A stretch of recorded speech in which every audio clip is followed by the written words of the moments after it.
over when it was time. Meet Marjo Davidson, author of My Life is on Hold, One Family Struggle with Terminal Illness. Thank you for joining us, Marjo. Thank you.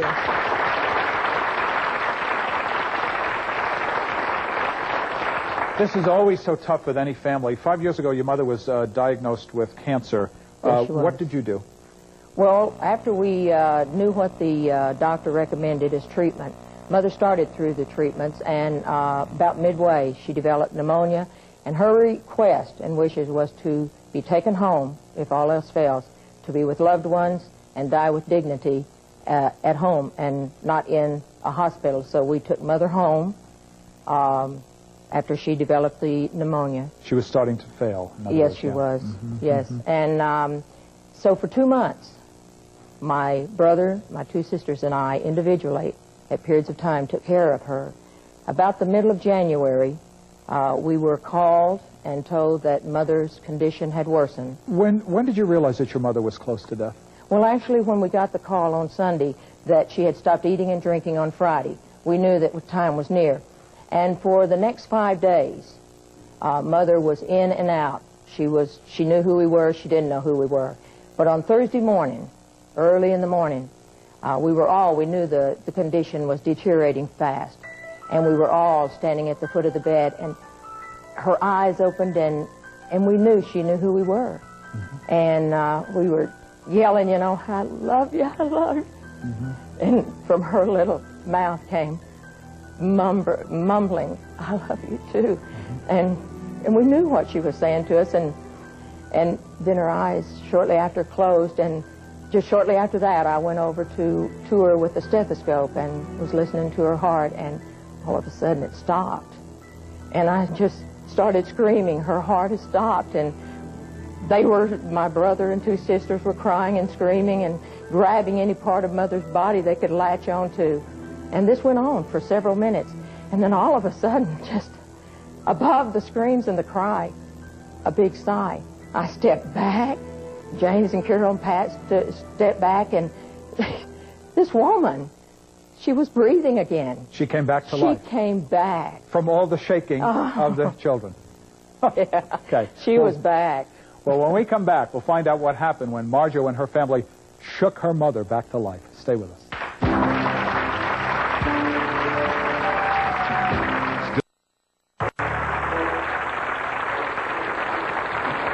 Welcome back to The Other Side. Today we're exploring the power of love, specifically the length some people will go to stay with a loved one, even after death.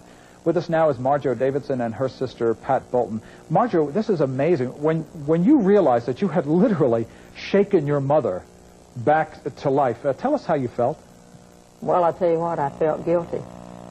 I felt guilty because this wonderful soul was free, and free of pain, free of this world. Tell us what happened later that day, Pat. Well, it was about, we all kind of felt guilty about this.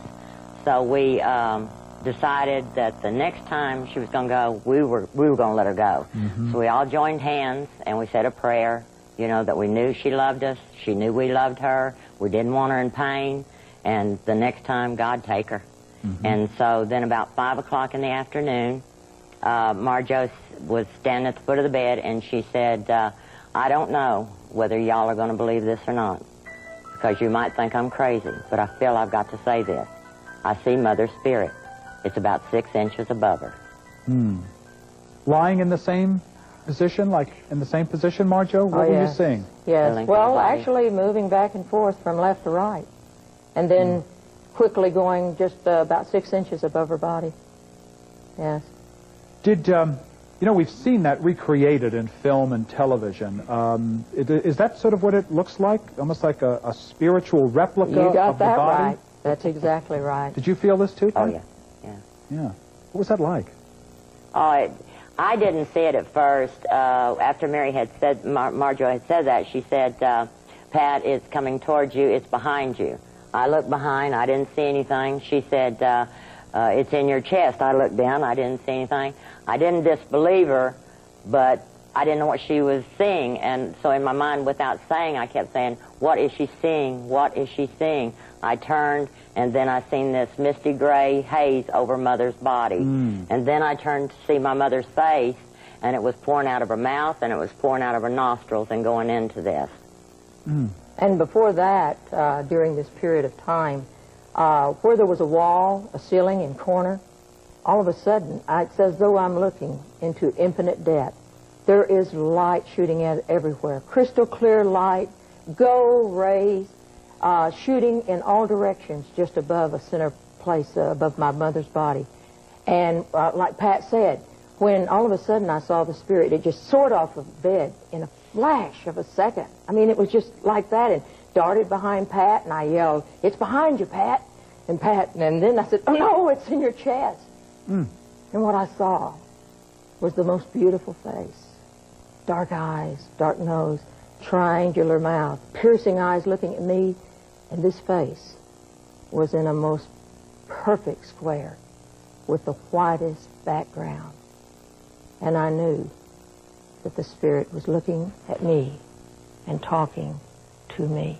After I'd seen this coming out of Mother's face, out of her mouth and her nostril, I seen it raising up in like a set-up position, and all that was at her feet went up into this set-up position, and through this cloud of mist came my mother, and she was young, and I remember looking at her, and I remember it came out of my mouth. This time I didn't have it just in my head. I heard the words. I said, "Wings." And then I thought, what did I just say? And then I looked at her real close, and the wings were so visible, you could see the feathers in them, and she floated down like in a white trail, like a gown coming at you, and there was just so much happened that day. There were things that Carol, my sister, saw, that Pat saw, that I saw. And then there were some things that they saw that I didn't see.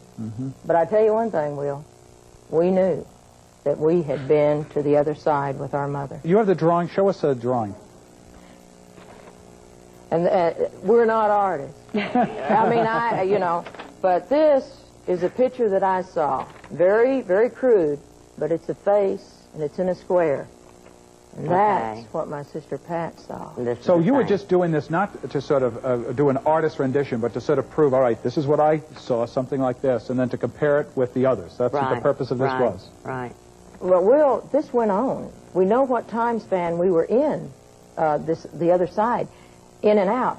And it started at 5 o'clock, and it ended, a situation happened at 11:45 that night. And yet, this room has no light overhead, but the things that we were seeing what I was seeing was all lit up, as if I'm viewing a stage. Yeah. And all these things are happening. And the end of the story is that Mom died. Yeah. She died. She passed. Well, she passed away the next day. About 6:30. What has this done to your sense of holding on versus letting her go, that you had this experience?